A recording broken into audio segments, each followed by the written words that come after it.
Hello dear student, welcome to my YouTube channel physics plus by Naushad sir, physics plus math. बच्चों, स्वागत है आपका इस चैनल पे। मैं आपके सामने आज एक मॉडल पेपर लाया हूं जो आने वाले फिजिक्स के पेपर के लिए बहुत ज़्यादा इंपॉर्टेंट होगा। किस तरीके से क्वेश्चन पुटअप होंगे और कौन कौन से क्वेश्चन आपके सामने आ सकते हैं, क्या पैटर्न रहेगा, उस पर अपन बात करेंगे। इससे पहले अपन ने मॉडल पेपर की बात की थी जो बोर्ड के द्वारा डिक्लेयर हुआ था। तो अपन स्टार्ट करते हैं अपने मॉडल पेपर को। देखिए, ये मॉडल पेपर फर्स्ट है। मैक्सिमम मार्क्स जो होगा बच्चों वो होगा 56 का पेपर आएगा आपके पास, और टाइम ड्यूरेशन आपका रहेगा 3 आवर 15 मिनट। सबसे पहले वही है, जनरल इंस्ट्रक्शन आपको दिए हैं कि आपको अपने नाम लिखने हैं, नामांक लिखने यानी रोल नंबर लिखने हैं। उसके बाद में आपको उत्तर पुस्तिका में सारे आंसर देने हैं।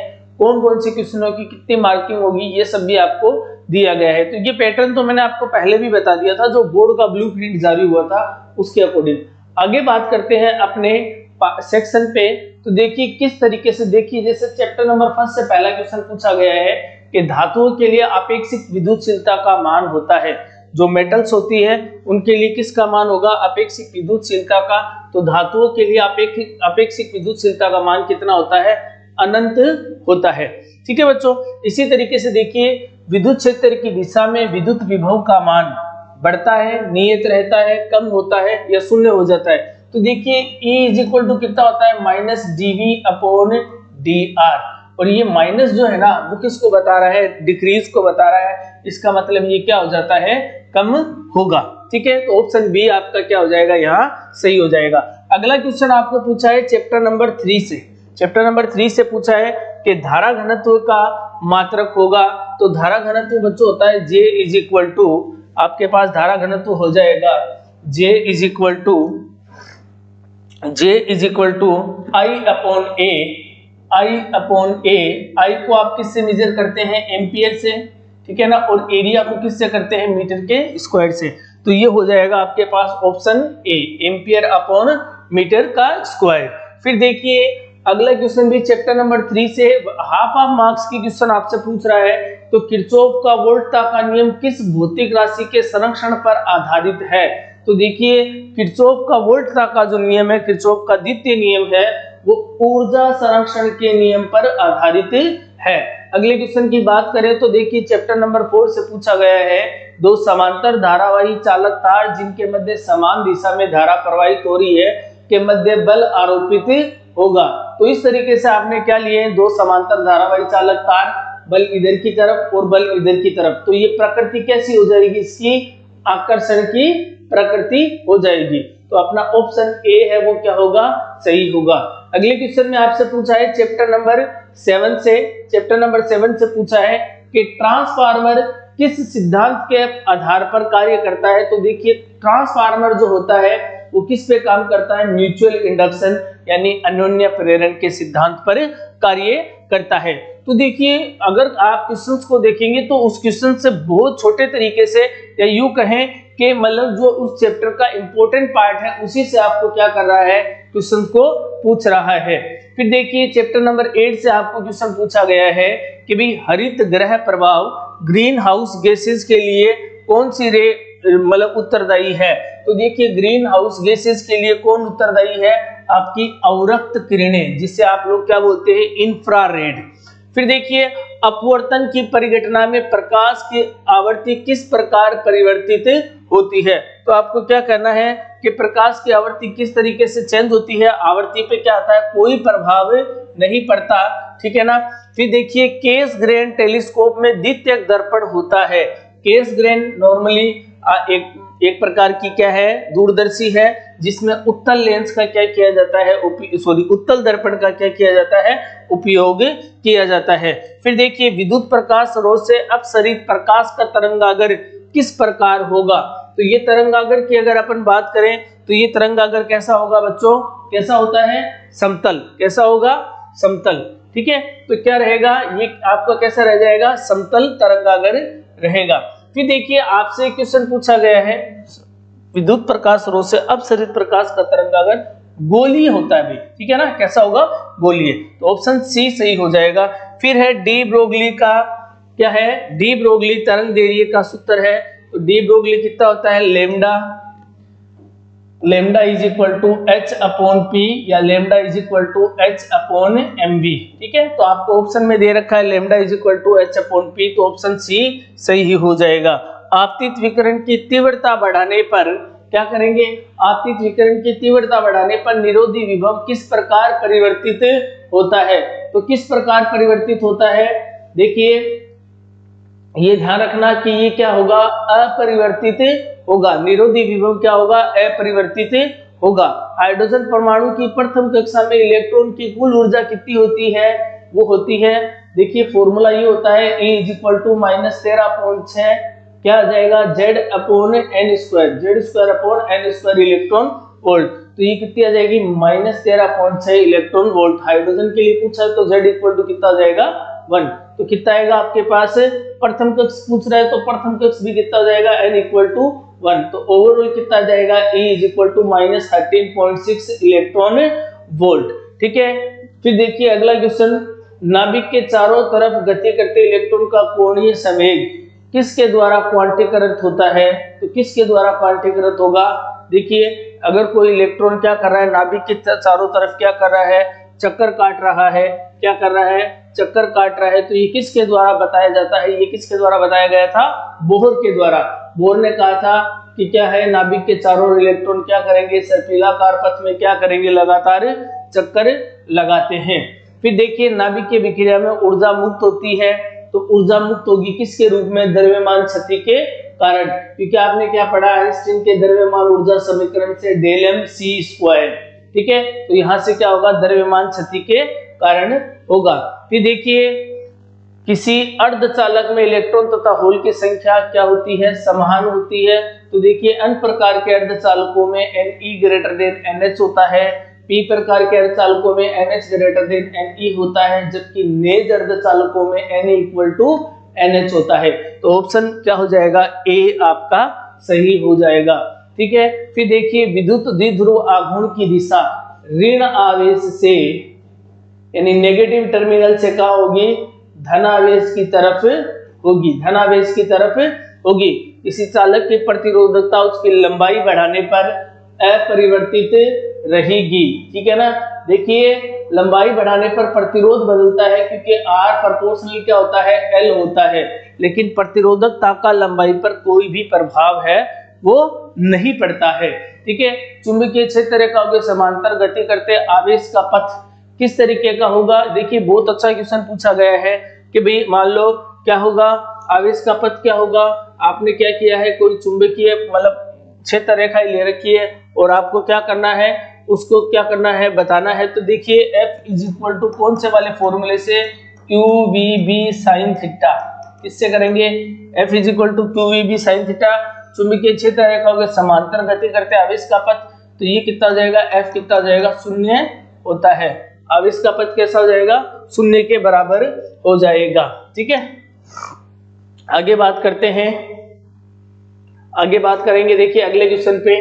तो अगले क्वेश्चन की अगर अपन बात करें तो अगले क्वेश्चन में देखिए आपको दिया गया है कि भाई परम शून्य ताप पर अतिरिक्त चालकता पूर्ण प्रतिबंध चुंबकीय पदार्थ की भांति काम करते हैं, इसको क्या कहेंगे। देखिए चैप्टर नंबर 5 से आपको पूछा गया है कि भाई परम शून्य ताप पर आपको क्या करना है, किसी चीज को बताना है। परम शून्य ताप पर क्या करना है आपको, परम शून्य ताप पर अति चालक पूर्ण प्रतिचुंबकीय पदार्थ की भांति व्यवहार करते हैं, इसको कहते हैं माइसनर प्रभाव।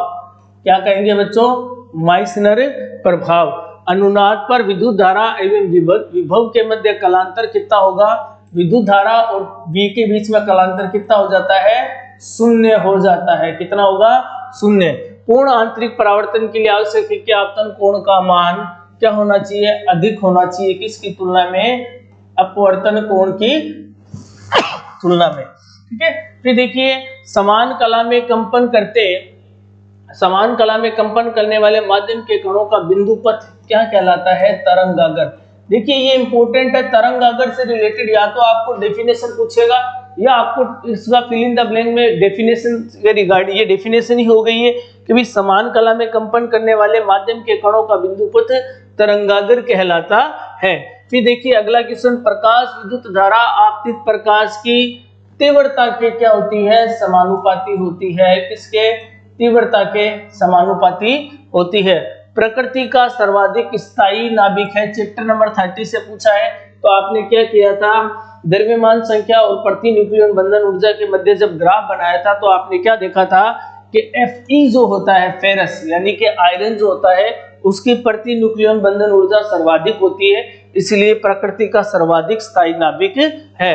अदरवाइज में डायोड के अवक्षय परत की चौड़ाई क्या हो जाएगी, घट जाएगी। क्या हो जाती है, घट जाती है। आगे बात करते हैं वन वर्ड वाले क्वेश्चनों की। तो वन वर्ड वाले क्वेश्चनों में देखिए, एक समान विद्युत क्षेत्र के समविभव पृष्ठ का आरेख बनाइए। तो इस तरीके से आप क्या कर सकते हैं, एक आरेख को क्या कर सकते हैं, बना सकते हैं। किसके लिए, एक समान विद्युत क्षेत्र के लिए।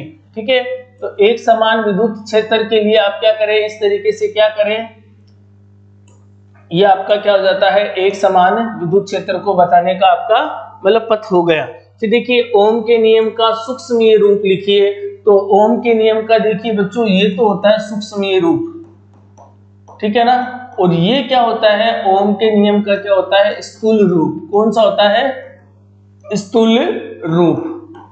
वो जो मैंने ऊपर बताया ये कौन है, सूक्ष्मीय रूप या सदिश रूप, और नीचे वाला जो मैंने आपको बताया वो कौन है, स्थूल रूप या अदिश रूप। ठीक है ना।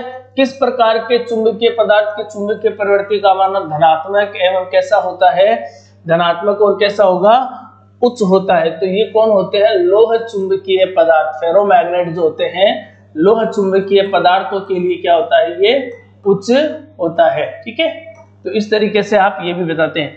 N del phi upon r का मात्रक, तो देखिए E इज इक्वल टू कितना होता है, minus n del phi upon r. तो I इज इक्वल टू कितना होता है, माइनस ई। ठीक है ना, तो इसको किससे करेंगे, Q इज इक्वल टू कितना हो जाता है, I dt। तो ये कितना हो जाता है, नियर अबाउट कितना जाएगा आपके पास, N upon r d phi upon d t. ठीक है, तो ये किसके समान होगा, आवेश के समान होगा, और आवेश के समान होगा तो इसका मात्रक कितना हो जाएगा, कूलाम हो जाएगा। क्या हो जाएगा, कूलाम हो जाएगा। विवर्तन की आवश्यक शर्त लिखिए। विवर्तन के लिए आवश्यक शर्त क्या यही है कि क्या होना चाहिए, किनारों से मुड़ना चाहिए। ठीक है ना, द्वारक का आकार क्या होना चाहिए, छोटा होना चाहिए। ठीक है ना, प्रकाश की तरंग दैर्ध्य की कोटि का होना चाहिए। द्वारक का आकार प्रकाश की तरंग दैर्ध्य की कोटि का होना चाहिए। फोटोन को परिभाषित कीजिए। देखिए ये क्वेश्चन भी अच्छा है। तो देखिए मैक्स प्लांक के अनुसार देखिए मैक्स प्लांक ने क्या कहा था, प्रकाश के जो कण होते हैं वो छोटे छोटे पैकेट्स या किसके रूप में होते हैं, बंडल के रूप में होते हैं। छोटे छोटे पैकेट्स या बंडल के रूप में होते हैं, जिन्हें अपन क्या कहते हैं, क्वांटा कहते हैं। इन क्वांटा को ही क्या नाम दिया गया था, फोटोन नाम दिया गया था। अगला क्वेश्चन देखिए, नाभिकीय बल के दो गुण धर्म बताइए। तो नाभिकीय बल क्या होता है, असंरक्षी होता है, प्रतिकर्षण और आकर्षण ज्यादा पाया जाता है। इसमें क्या होता है, आकर्षण प्रकृति का होता है, और यह न्यूट्रॉन प्रोटॉन और न्यूट्रॉन के मध्य भी कार्य करता है। रदरफोर्ड के परमाणु मॉडल की एक कमी बताइए। तो रदरफोर्ड ने क्या कहा था कि इलेक्ट्रॉन जो होते हैं वो क्या होते हैं अपने जब सर्पिलाकार पथ में क्या करते हैं, चक्कर लगाते हैं, तो क्या होते हैं, इसी में गिर जाते हैं, जबकि ऐसा पॉसिबल नहीं था। परमाणु स्पेक्ट्रम को क्या हुआ, ये नहीं समझा पाया था। किसको, परमाणु स्पेक्ट्रम को रदरफोर्ड नहीं समझा पाया था। ठीक है, फिर देखिए किसी विलगित आवेश के कारण विद्युत विभव का व्यंजक ज्ञात करना है। ये सेक्शन 20 से आपको क्या करना है, सोल्व करना है। तो V is equal to 1/4 pi epsilon naught Q upon R आपको क्या करना है बच्चों, प्रूफ करना है। ये चैप्टर नंबर 2 से आपसे पूछा गया है। कमरे के ताप पर किसी तापन अवयव का प्रतिरोध 100 ओम है। यदि तापन अवयव का प्रतिरोध 117 ओम हो जाता है तो प्रतिरोध के ताप का मान बताइए। तो ये आपको बताना है R is equal to R naught 1 plus alpha delta t से आप क्या करेंगे, सोल्व कर लेंगे। आपका बुक का एग्जांपल 3.6 भी है। फिर देखिए प्रतिचुंबकीय पदार्थ किसे कहते हैं। इन पदार्थों के लिए चुंबकीय प्रवृत्ति आपेक्षिक चुंबकशीलता का मान भी आपको क्या करना है, बताना है। तो ध्यान रखना इसके लिए काई का मान तो कितना होता है, नेगेटिव। काई का मान तो कितना होता है नेगेटिव, और म्यू बराबर कितना होता है 0 होता है। ठीक है, अगला है चैप्टर नंबर कौन से कि एल लंबाई की चालक छड़ को जब एक समान चुंबकीय क्षेत्र में एक समान कोणीय वेग ओमेगा से घुमाया जाता है तो उसकी सिरों पर उत्पन्न क्या करना है आपको, विद्युत वाहक बल का क्या करना है, व्यंजक बताना है। तो विद्युत वाहक बल का अपन व्यंजक बताना है तो आप क्या करेंगे, E बराबर क्या कर देंगे, आप करेंगे E बराबर half b omega l square. ये वाली डेरिवेशन आपको सोल्व करनी है। फिर देखिए पास रखे कुंडलियों के एक युग्म का अन्योन्य प्रेरक 1.5 हेनरी है। यदि एक कुंडली में धारा 0 एम्पीयर से 20 एम्पीयर तक परिवर्तित हो जाती है तो दूसरी कुंडली की फ्लक्स बद्धता में कितना परिवर्तन होगा। तो आपको क्या करना है, फ्लक्स बद्धता ज्ञात करनी है। तो देखिए N2 phi2 is equal to M2 I1, ठीक है ना। फिर आप क्या करेंगे, N2 phi2 is equal to M2 आपको दे रखा है 1.5 और I कितना दे रखा है 20, ठीक है। तो जब आप क्या करेंगे N2 phi2 का मान ज्ञात करेंगे फ्लक्स बद्धता, तो ये कितना आएगा, नियर अबाउट 30 आ जाएगा, और 30 क्या आएगा, वेबर आएगा। फिर देखिए क्वेश्चन नंबर 9, विस्थापन धारा को परिभाषित कीजिए। तो I is equal to I d is equal to क्या करेंगे, epsilon naught d phi upon क्या कर देंगे dt, ठीक है। ये विस्थापन धारा आपको बतानी है। या I d is equal to a epsilon naught d phi upon क्या कर देंगे dt भी कर देंगे, ठीक है। फिर देखिए अगला क्वेश्चन, एक छोटी दूरबीन की फोकस दूरी 44 सेंटीमीटर तथा नेत्रिका की फोकस दूरी कितनी है, 6 सेंटीमीटर है। दूरबीन का क्या करना है, आवर्धन ज्ञात करना है। चैप्टर नंबर 9 से आपको पूछा गया है। तो m इज इक्वल टू कितना होता है, एफ नोड अपॉन क्या जाएगा, एफ ई कितना जाएगा 144 बट्टा क्या कर देंगे 6 कर देंगे, तो नियर अबाउट कितना आएगा 24, कितना जाएगा 24। फिर आपको क्या करना है, लंबाई ज्ञात करनी है। तो L is equal to f naught plus क्या कर देंगे एफ ई, तो कितना जाएगा ये L कितना जाएगा आपके पास, मतलब 6 प्लस 144 इक्वल टू 150 सेंटीमीटर। तो ट्यूब की लंबाई 1.5 मीटर, ठीक है। तो ये आप क्या करेंगे, इस तरीके से इन क्वेश्चनों को क्या कर सकते हैं, सोल्व कर सकते हैं। फिर देखिए अगला क्वेश्चन आपसे पूछा गया है कि हाइगेंस के तरंग सिद्धांत के आधार पर आवश्यक चित्र बनाकर प्रकाश के परावर्तन की व्याख्या करनी है। किसकी व्याख्या करनी है, प्रकाश के परावर्तन की व्याख्या करनी है। प्रकाश के कला संबंध स्रोत क्या होते हैं, प्रकाश के संपोषी व विनाशी व्यतिकरण के लिए पथांतर व कलांतर की आवश्यक शर्त भी क्या करनी है, आपको लिखनी है। तो ये आपको चैप्टर नंबर 10 से दिया गया है। यह दर्शाइए कि विद्युत चुंबकीय विकिरणों का तरंग दैर्ध्य इसके फोटोन के तरंग दैर्ध्य के क्या होता है, बराबर होता है। यानी क्वांटम सिद्धांत के आधार पर चैप्टर नंबर कौन से पूछा है, 11 से। अगला क्वेश्चन है, ये तीनों क्वेश्चन ही इंपॉर्टेंट है, ध्यान रखना, ये इस चैप्टर के इंपॉर्टेंट क्वेश्चन है। हाइड्रोजन परमाणु के लिए बोर मॉडल के अभिग्रहित लिखिए।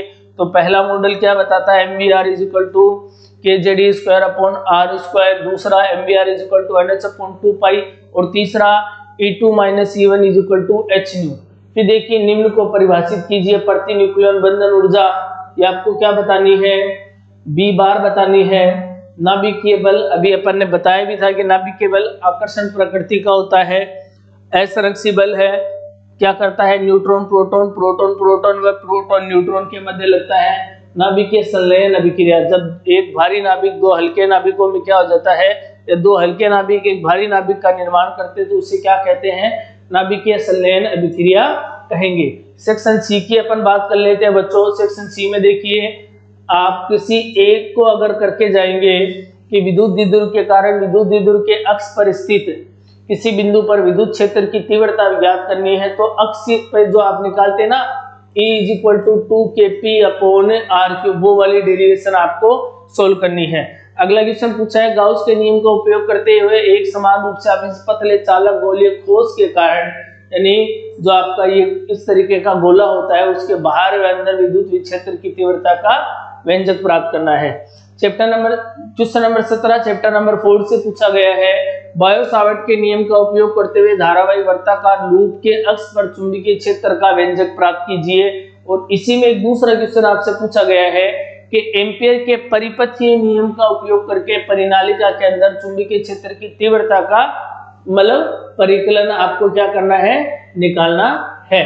ठीक है, फिर देखिए 18वां क्वेश्चन चैप्टर नंबर 14 से आपसे पूछा गया है कि वर्जित ऊर्जा अंतराल को परिभाषित कीजिए। वर्जित ऊर्जा अंतराल के आधार पर पदार्थ का वर्गीकरण कीजिए, आवश्यक ऊर्जा आरेख भी बनाइए। तो आपको क्या करना है, वर्जित ऊर्जा अंतराल वगैरह को डिफाइन करना है। अपद्रव्य अर्धचालक किसे कहते हैं या अशुद्ध अर्धचालक किसे कहते हैं, एन तथा पी प्रकार के अर्धचालकों को परिभाषित करिए। इन्हें किस प्रकार प्राप्त किया जाता है, इन्हें प्राप्त करने के लिए आवश्यक अशुद्धियों के नाम लिखिए एवं उनका ऊर्जा आरेख भी बनाइए जिसमें दाता तथा ग्राही परमाणु के ऊर्जा स्तर भी दर्शाए गए हों। तो दाता कौन होते हैं, जो डोनर होते हैं, और ग्राही कौन होते हैं, जो एक्सेप्टर होते हैं। इस तरीके से आपको क्या करना है, इस क्वेश्चन को भी क्या करना है, सोल्व करना है। अब देखिए क्वेश्चन नंबर 19 चैप्टर नंबर आपका 7 है। श्रेणी एलसीआर पर प्रयुक्त एसी वोल्टता के लिए फीचर आरेख विधि द्वारा हल ज्ञात करके परिपथ की प्रतिबाधा का व्यंजक प्राप्त कीजिए। प्रतिबाधा भी आपको क्या करनी, निकालनी है। एक 44 मिली हेनरी का प्रेरित्र 220 वोल्ट 50 हर्ट्ज आपूर्ति से जोड़ा गया है।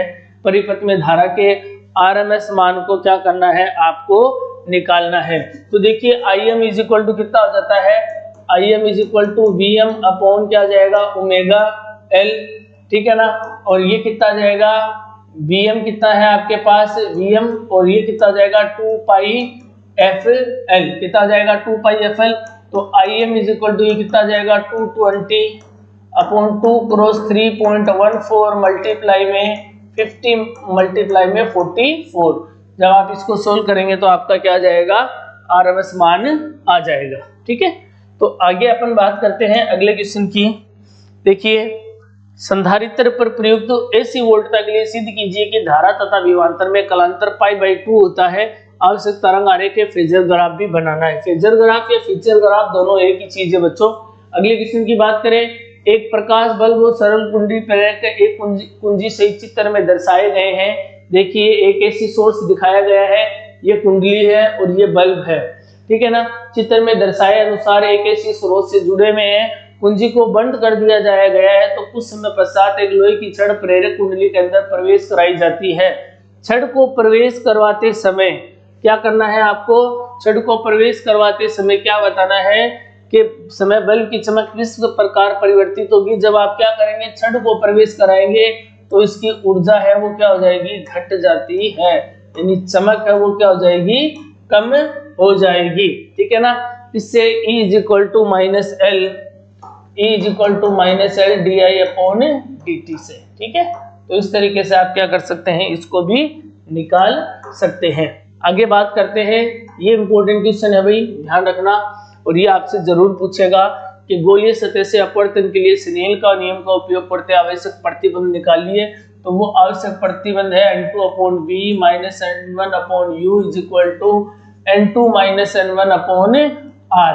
ठीक है, 4.5 सेंटीमीटर साइज की कोई सुई 15 सेंटीमीटर फोकस दूरी के किसी उत्तल दर्पण से 12 सेंटीमीटर दूर रखिए। प्रतिबिंब की स्थिति आवर्धन ज्ञात कीजिए।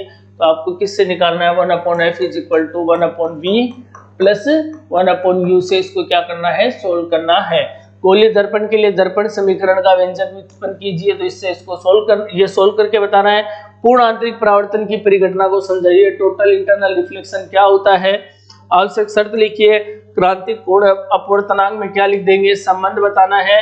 और पूर्ण आंतरिक परावर्तन पर आधारित किसी एक परिघटना का नाम, तो वो कौन सी है, प्रकाशित तंतु। ठीक है, ऑप्टिकल फाइबर। ठीक है, आई होप कि ये समझ पाए होंगे। ये मॉडल पेपर फर्स्ट था जो मैंने आपको बताया है। बड़े क्वेश्चंस के लिए आप हमारे YouTube चैनल पे जो वीडियोस हैं उनसे बड़े क्वेश्चन आराम से कर सकते हैं।